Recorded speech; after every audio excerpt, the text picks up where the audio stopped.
The first thing that happens if you've picked up enough of the damn things is the feel. You get a vibe off it.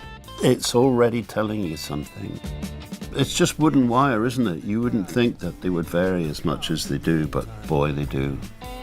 You know, often when you're writing a song, you're thinking about what kind of guitar it's going to like.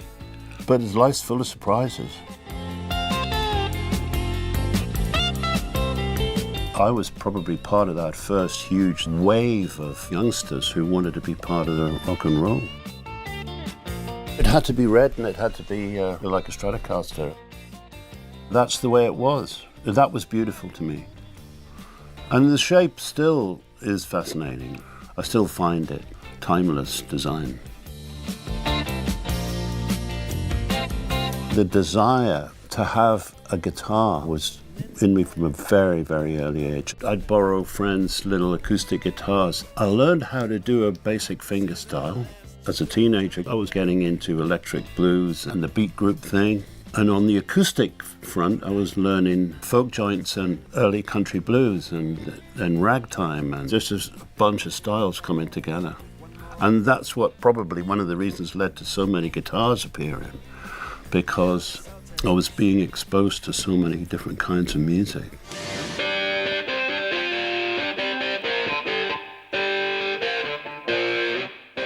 I was on the hunt for a Les Paul for years. First of all, I could never afford one for a long time. The one that Rudy sold to me, that got onto the Brothers in Arms album, and it was my first time that I was really came to grips with a Les Paul. You know, I'd been listening to Peter Green and Eric and all those guys, you know. So it was an ambition to be able to pick up like a guitar like that. Again, you know, the same romance with Strats I had with the Les Pauls, and still do. I never wanted to see myself as a collector at all. But there comes a point where you realize what a thing you've taken on. A lot of guitars came into my possession were actually given to me by people. So they come for all kinds of reasons. The Martin signatures, you know, like this. This is just nice to play.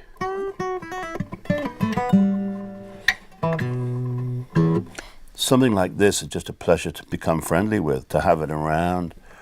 I never thought that my signature would be on anything. Never mind Fenders, Gibsons, and Martins. They're the Father, Son, and Holy Ghost, you know, of guitars.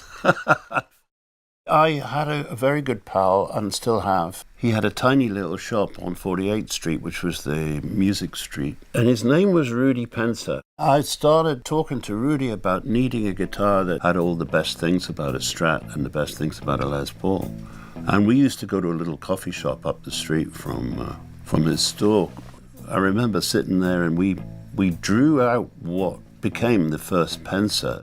I got some great sounds out of the Pensa, so it starred on quite a lot of songs.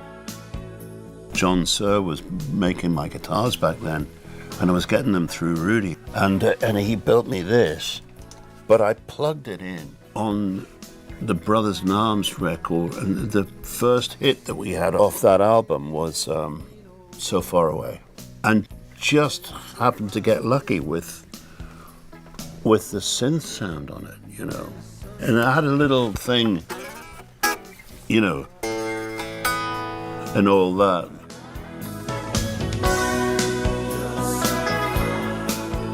But what a builder John was. You kind of know that the quality of this, it ain't going anywhere.